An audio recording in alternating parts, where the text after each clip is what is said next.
एक छोटे से गांव में जो सब्ज पहाड़ियों और सुनहरी खेतों के दरमियान बसा हुआ था, एक आजिज मोची रहता था जिसका नाम कालू था। उसकी दुकान छोटी सी थी, एक लकड़ी की मेज, औजारों का डब्बा और पुराने और नए जूतों की कतारों से भरी हुई।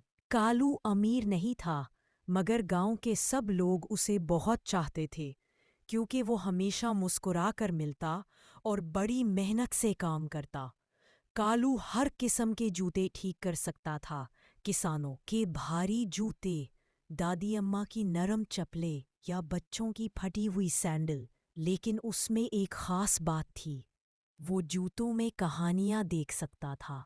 जब वो जूते हाथ में लेता तो सोचता ये कहाँ कहाँ चले हैं, खेतों में, बाजार में या जंगल के रास्तों पर।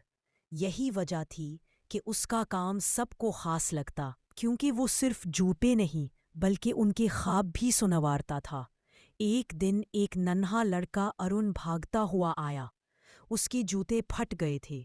उसने उदास होकर कहा, कालू अंकल, मैं अपने दोस्तों के साथ खेल नहीं सकता। मेरे जूते टूट गए हैं और माँ कहती है नए जूते कल तक तैयार हो जाएंगे। इस रात जब पूरा गांव सो रहा था, कालू ने चिराग जलाया और खामोशी से काम शुरू किया। उसने बड़ी एहतियात से एक सुनहरी धागे से सिलाई की जो उसे कभी जंगल में मिला था। फिर उसने जूते ऐसे चमकाए कि वो जगमगाने लगे, और जैसे ही वो दौड़ा, उसे मालूम हुआ कि ये जूते ऐसे चमकाए कि वो जगमगाने लगे। इसे और ऊंचा उछाल सकते हैं और तेज दौड़ा सकते हैं। गांव वाले खुशी से तालियां बजाने लगे जब अरुण खेतों में दौड़ता रहा, और हंसी की गूंज चारों तरफ फैल रही। लोग कहते, इसके जूते जादुई हैं। किसानों के पैबंद लगे जूते उनका काम आसान कर देते। दादी अम्मा की चप्पलें उन्हें गर्मी देती। और एक दिन एक मुसाफिर आया जिसके जूते घस गए थे। इसी की के मुसाफिर में हिम्मत आ गई और वो अगले शहर तक चल पड़ा। लेकिन कालू ने कभी फख्र नहीं किया। वो हमेशा फिर एक दिन गांव में बड़ी मुश्किल आन पड़ी। बारिशों की वजह से वो पुल टूट गया जो गांव को बाजार से मिलाता था। अब कोई भी दरिया पार नहीं जा सकता था।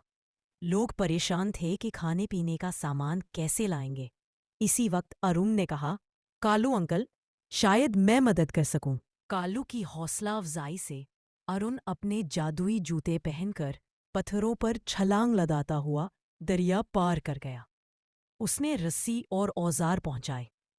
बाकी बच्चे भी आगे बढ़े और फिर सब गांव वाले मिलकर पुल की मुरम्मत करने लगे। जल्द ही पुल दोबारा बन गया और सब खुशी से तालियां बजाने लगे। सब ने कहा, अगर कालू की मेहरबानी ना होती तो हम आज भी फंसे होते। इस दिन के बाद गांव वालों ने मान लिया कि कालू के जूते सिर्फ जादुई नहीं बल्कि उसकी मोहब्बत और नरमी से भरे हुए हैं। यूं वो छोटा सा मोची अपनी लकड़ी की मेज और चंद औजारों के साथ पूरे गांव का दिल बन गया।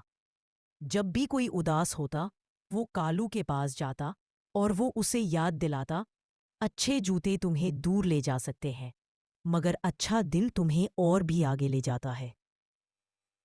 यूं कालू मोची हमेशा खुश रहा। अब अगर आपको मेरी वीडियो पसंद आए तो कृपया लाइक करें और मेरे चैनल को सब्सक्राइब करें।